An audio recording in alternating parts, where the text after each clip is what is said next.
Pathardih ST/SC आरक्षण एवं creamy वर्गीकरण को लेकर बुलाई गई बंदी का झरिया कई विभिन्न जगहों पर मिला जुला असर देखने को मिला, जहां अधिकतर दुकानें एवं बाजार खुले और बाजार का भी माहौल सामान्य रहा। हालांकि दोपहर के बाद कुछ संगठनों ने सड़क पर उतरकर नारेबाजी की एवं वाहनों का आवागमन ठप करने का प्रयास किया, जिसमें कुछ जगहों पर आवागमन वाहनों का कुछ समय के लिए बंद भी रहा। चूँकि विभिन्न संगठनों द्वारा सुप्रीम कोर्ट के आदेश को लेकर उसके विरोध में भारत बंद का ये जो आह्वान किया गया था, उसमें झारखंड मुक्ति मोर्चा का समर्थन प्राप्त होने का कारण और झारखंड में सरकार उसकी होने कारण पुलिस भी मूकदर्शक बनी सब कुछ देखते रहे। वहीं कांग्रेस का भी समर्थन कई जगह बंद समर्थन देखने को मिला। बंद समर्थक केंद्र सरकार के खिलाफ जमकर नारेबाजी की और कहा कि यह सरकार आरक्षण विरोधी है, ये संविधान को नष्ट करना चाहती है, संविधान को नष्ट कर हमारे आरक्षण व्यवस्था को भी खत्म करना चाहती है। सुप्रीम कोर्ट का निर्णय का हम लोग खुलेआम विरोध करते हैं। सुप्रीम कोर्ट के 7 सदस्य पीठ में सभी कौन से वर्ग के थे, सिर्फ एक को छोड़। ये निर्णय करने के समय में ये भी देखने योग्य बात है, इसलिए हम इस कानून का विरोध कर रहे हैं। साथ ही आक्रोशित भीड़ कई राहगीरों से बंदी के दौरान भीड़ गए और धक्का मुक्की की। हालांकि बंद समर्थक आपातकालीन सुविधा एम्बुलेंस को बंदी में नहीं रोका गया और उसे पार होने की जगह बंद समर्थकों के द्वारा दिया गया। पाथरडी से धर्मेंद्र सिंह की रिपोर्ट। पाथरडी में किस लिए किया गया? आप लोग देख ही रहे हैं, नरेंद्र मोदी की सरकार जो आज देश में डॉक्टर भीमराव अंबेडकर के द्वारा जो संविधान हम लोग का देश को मिला था देश की आज़ादी के समय में, आज उस संविधान को नष्ट करने के लिए तत्पर है। मोदी जी का सीधा फंडा है कि देश के लोगों को, गरीब, बेसहारा, बेरोजगार, युवा, ST/SC, OBC तमाम लोगों को गरीबी की ओर ढकेलते जाना है और अमीर को अमीर बनाते जाना है। राहुल गांधी जी ने पहले भी पूर्व में ही लोगों को अवगत कराया है, देश के नागरिकों को अवगत कराया है, युवाओं को अवगत कराया है कि ये सरकार ST/SC विरोधी है, आरक्षण खत्म करना चाह रहा है। जो डॉक्टर भीमराव अंबेडकर जी ने हमारे देश के नागरिकों को संविधान दिया, उस संविधान को आज नरेंद्र मोदी की सरकार खत्म करके और बाहुबलियों और अमीरों के लिए ये देश को समर्पित करने के लिए तैयार है। झारखंड में आपकी सरकार है, झारखंड मुक्ति मोर्चा की सरकार है और कांग्रेस जो है इसके साथ गठबंधन है, क्या सरकार इस बंधन का समर्थन करती है? आपको मालूम होनी चाहिए कि JMM, कांग्रेस और तमाम विपक्षी दल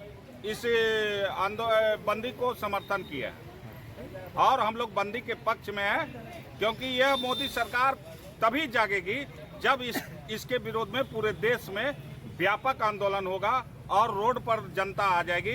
तमाम लोग अपने आरक्षण को बचाने के लिए रोड पर आना ही पड़ेगा, जिसके तहत आज हम लोग रोड पर हैं। पूरा परिचय दें। पंकज मिश्रा, झारखंड प्रदेश कांग्रेस प्रदेश सचिव। तो लेकर किया है। देखिए, जो सुप्रीम कोर्ट, माननीय सुप्रीम कोर्ट ने 1 तारीख को 1 अगस्त को जिस तरह से 7 बेंच के पीठों ने, जजों के पीठों ने जिस तरह से एक निर्णय लिया गया था कि SC और ST में जो वर्गीकरण किया जाएगा, उसके विरोध में कहीं ना कहीं दलित समुदाय, दलित सेना कहीं आक्रोश है और इसको लेके पहले से ही इसका वर्गीकरण ये कैटेगराइज किया गया, सब कैटेगराइज। मान के चलिए SC और ST में जितनी भी जाति आती है, ये इसमें से अब वर्ग होगा, किसको इतना आरक्षण मिलेगा, इसमें इतना मिलेगा। अब मेरा सवाल यह है कि आप वर्गीकरण करिएगा तो किस हिसाब से करिएगा? एक तो फॉर्मूला होना चाहिए कि इस आधार पर वर्गीकरण किया जाए। आप जातीय जनगणना नहीं किए, जातीय जनगणना कीजिए, जिसकी जितनी भागीदारी उसकी उतनी हिस्सेदारी, ये फॉर्मूला अपनाइए।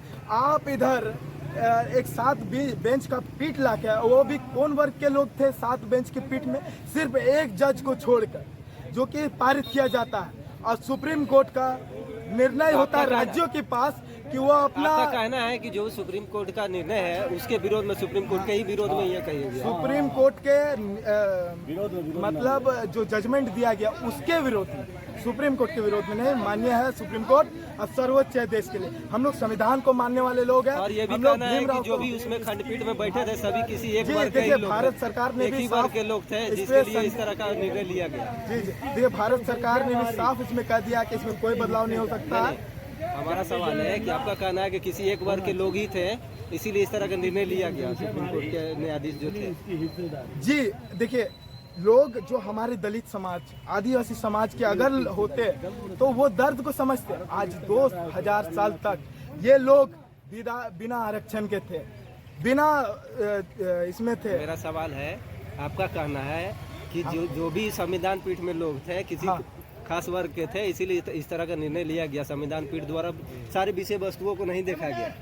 जी देखिए, पहले 2004 में यही डिसीजन थे कि भी आप क्या क्वेश्चन कर रहे हैं, आपका क्वेश्चन मतलब सवाल नहीं पूछ पा रहे आप। जज को बोल वर्गीकरण किस तरह से क्रीमी लेयर के अंदर जो वर्गीकरण पर बात किया गया है, उसमें बोला गया है कि जो कि सुप्रीम कोर्ट का ऑर्डर है, जिसमें बोला गया है कि जो लोग पहले से इसका लाभ ले चुके हैं उसको नहीं मिला जाए। यही ना है कि उसी आदेश का विरोध आप कर रहे हैं। आप क्वेश्चन मतलब ऐसे बोलिए ना हमको समझ आए, समझे, हमको समझ में नहीं आ रहा। ठीक है, वो हम पढ़े ऑर्डर। वो क्रीमी लेयर जो आदेश दिया है उसी के क्रीमी विरोध में लेयर हम का लोग बात कर रहे हैं, आप वर्गीकरण का बात कर रहे हैं। क्रीमी लेयर मतलब ये बोला जाता है जिसे ओबीसी में लागू। आप सीधा सीधा बोलिए कि विरोध किस चीज का? अब विरोध हम लोग आज भारत बंद हम लोग दलित सेना किया है, भीम आर्मी सेना किया है। किसके विरोध में? सुप्रीम कोर्ट का जो जजमेंट है कि उप वर्गीकरण कैटेगराइज किया जाए, क्रीमी लेयर लागू किया जाए, उसके विरोध में हम लोग अपने एकता का परिचय दे रहे हैं, क्योंकि ये आरक्षण खत्म करने का पहला स्टेज है। अरे इसको हम लोग जान चुके हैं षड्यंत्र क्या है। अब दलित समाज, आदिवासी समाज बर्दाश्त नहीं कर रहे। परिचय दिए। मेरा परिचय ऋतिक कुमार रजक, छात्र नेता। जय भीम, जय भीम। इनकलाब जिंदाबाद, इनकलाब जिंदाबाद। जय जय जय जय जय भीम, जय भीम, जय भीम। जय जय जय जय जय भीम, जय भीम, जय भीम। छुआछूत नहीं चलेगा, नहीं चलेगा, नहीं चलेगा। पढ़ने का अधिकार देना होगा, देना होगा, देना होगा। पढ़ने का अधिकार देना होगा, देना होगा, देना होगा। इनकलाब जिंदाबाद, इनकलाब जिंदाबाद। भारत माता के, भारत माता के।